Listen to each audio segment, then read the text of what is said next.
Apakah kamu pemilik UMKM yang sering merasa seperti berlomba melawan waktu? Mengelola waktu dengan bijak bisa menjadi kunci kesuksesan bisnis kamu. Dalam dunia UMKM, manajemen waktu yang buruk bukanlah sekadar masalah sepele. Sebaliknya, hal ini dapat menjadi sumber berbagai risiko yang mengancam stabilitas dan pertumbuhan bisnis. UMKM harus menyadari risiko-risiko yang terkait dengan manajemen waktu yang buruk dan berkomitmen untuk mengembangkan kebiasaan yang lebih baik dalam mengatur waktu agar dapat meningkatkan kinerja dan memperkuat posisi mereka di pasar. Yuk, Minty kasih tahu langkah-langkah untuk ubah manajemen waktumu agar lebih efisien dalam menjalankan bisnis. Kesulitan untuk mengembangkan bisnis kamu? Cobain deh cara ini. Kepemimpinan yang efektif adalah kunci untuk mencapai kesuksesan. Salah satu langkah penting dalam memimpin UMKM dengan baik adalah memahami dan mengelola prioritas dengan bijak. Memahami prioritas tidak hanya tentang menentukan apa yang harus dilakukan, tetapi juga tentang membedakan mana yang penting dan mendesak. Salah satu metode yang dapat membantu dalam hal ini adalah metode Eisenhower, yang mengkategorikan tugas-tugas berdasarkan urgensi dan pentingnya. Bayangkanlah seorang pemilik UMKM yang menjalankan sebuah toko online yang menjual produk-produk handmade. Setiap hari, dia dihadapkan pada berbagai tugas yang harus diselesaikan, mulai dari mengelola stok barang, menangani pesanan pelanggan, hingga mengelola kampanye pemasaran online. Dalam menghadapi tantangan ini, dia menyadari bahwa dia harus mengatur prioritas dengan bijak untuk tetap efisien dan produktif. Dengan menggunakan metode Eisenhower, pemilik UMKM ini dapat mengatur prioritas dengan lebih efektif, fokus pada tugas-tugas yang benar-benar penting, dan menghindari pemborosan waktu pada hal-hal yang tidak berarti. Dengan demikian, dia dapat meningkatkan produktivitasnya, mengoptimalkan kinerja bisnisnya, dan mencapai tujuan-tujuan yang telah ditetapkan. Alami kerepotan waktu jalanin bisnis, kamu harus coba untuk rencanakan hari kamu. Salah satu cara untuk melakukannya adalah dengan mengambil waktu setiap pagi atau sore hari sebelumnya untuk menyusun jadwal kamu. Pada saat yang ditentukan, kamu dapat duduk dengan tenang, mengalokasikan waktu yang cukup untuk merencanakan hari kamu. Kamu bisa menggunakan alat seperti kalender online atau aplikasi manajemen waktu untuk membantu kamu mengatur dan merencanakan tugas harian dengan lebih efektif. Dengan alat-alat ini, kamu dapat menambahkan detail-detail penting seperti waktu, lokasi, dan deskripsi tugas, serta menetapkan pengingat untuk memastikan bahwa kamu tidak melewatkan jadwal apapun. Dengan merencanakan hari kamu dapat menghindari kebingungan dan kekacauan yang mungkin terjadi jika kamu tidak memiliki rencana yang jelas. Kamu dapat memprioritaskan tugas-tugas yang paling penting, mengatur waktu dengan bijak, dan memastikan bahwa kamu memiliki waktu yang cukup untuk menyelesaikan setiap tugas dengan baik. Selain itu, merencanakan hari kamu juga membantu kamu mengidentifikasi waktu luang yang mungkin kamu miliki, yang dapat kamu manfaatkan untuk istirahat atau kegiatan lain yang kamu sukai. Gangguan, seperti terjebak dalam perangkap media sosial atau terus-menerus memeriksa ponsel, seringkali menjadi hambatan besar bagi produktivitas bisnismu. Menyadari dampak negatifnya, penting untuk mengambil langkah-langkah yang tepat untuk meminimalkan gangguan tersebut untuk kemajuan bisnis. Salah satu cara efektif adalah dengan membatasi penggunaan ponsel dan media sosial saat sedang bekerja. Kamu bisa menetapkan waktu-waktu tertentu di mana kamu akan memeriksa ponsel atau mengakses media sosial, sementara pada saat yang lain kamu fokus sepenuhnya pada pekerjaan yang sedang kamu lakukan.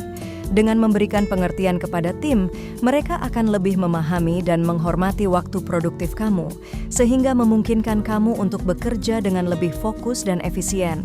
Selain itu, kamu juga bisa menciptakan lingkungan kerja yang lebih kondusif untuk konsentrasi dengan memanfaatkan teknik seperti menggunakan headphone atau menetapkan zona bebas gangguan di sekitar tempat kerja kamu. Dengan membatasi gangguan di sekitarmu, kamu dapat menciptakan suasana kerja yang lebih tenang dan terfokus, yang pada akhirnya akan meningkatkan produktivitas dan kualitas hasil kerja kamu. Lelah jalani bisnis sendirian dan berdampak pada kemajuan bisnis, jangan ragu untuk minta bantuan atau dengan mencari karyawan untuk jalankan operasional bisnis kamu. Penting untuk menyadari bahwa kita tidak harus dan tidak mungkin bisa melakukan semuanya sendiri. Mendelegasikan tugas-tugas kepada karyawan atau pihak lain seperti freelancer atau agensi merupakan strategi yang cerdas dalam mengelola bisnis. Pertama-tama, identifikasilah tugas-tugas yang membutuhkan perhatian khusus dan pengetahuan tertentu yang mungkin tidak kamu miliki, atau tugas-tugas yang sifatnya rutin dan bisa dilakukan oleh orang lain. Misalnya, administrasi keuangan, manajemen stok, atau kegiatan pemasaran.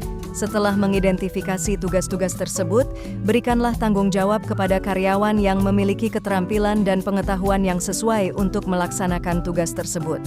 Pastikan juga untuk memberikan arahan yang jelas dan ekspektasi yang realistis mengenai apa yang diharapkan dari mereka. Selain itu, berikanlah dukungan dan sumber daya yang dibutuhkan agar mereka dapat melaksanakan tugas dengan baik. Selain mendelegasikan kepada karyawan, kamu juga dapat mempertimbangkan untuk mengoutsource beberapa tugas kepada freelancer atau agensi yang memiliki keahlian khusus dalam bidang tertentu. Penting untuk diingat bahwa istirahat yang cukup sangat penting untuk menjaga kesehatan, energi, dan konsentrasi kita. Tanpa istirahat yang cukup, risiko kelelahan, stres, dan penurunan produktivitas bisnis juga akan meningkat. Istirahat secara teratur membantu tubuh dan pikiran kita untuk mereset dan mengisi kembali energi yang diperlukan untuk tetap fokus dan produktif. Ketika kita terlalu lama bekerja tanpa istirahat, produktivitas kita cenderung menurun karena kelelahan mental dan fisik. Oleh karena itu, penting untuk menyediakan waktu untuk beristirahat di antara sesi kerja kita. Beristirahat juga dapat berarti mengambil cuti yang sesuai, baik itu cuti singkat di tengah pekan, atau cuti panjang untuk liburan. Liburan dan waktu luang yang dihabiskan bersama keluarga dan teman-teman tidak hanya memberikan kesempatan untuk bersantai dan menyegarkan pikiran, tetapi juga membantu kita mendapatkan perspektif baru dan kembali dengan semangat yang baru untuk menangani tantangan bisnis. Dengan menjaga keseimbangan antara bekerja dan beristirahat, kita dapat memastikan bahwa kita tetap sehat, bahagia, dan produktif dalam menjalankan bisnis kita. Istirahat yang cukup membantu kita menghindari kelelahan dan burnout, sehingga kita dapat tetap fokus dan produktif dalam mencapai tujuan bisnis kita.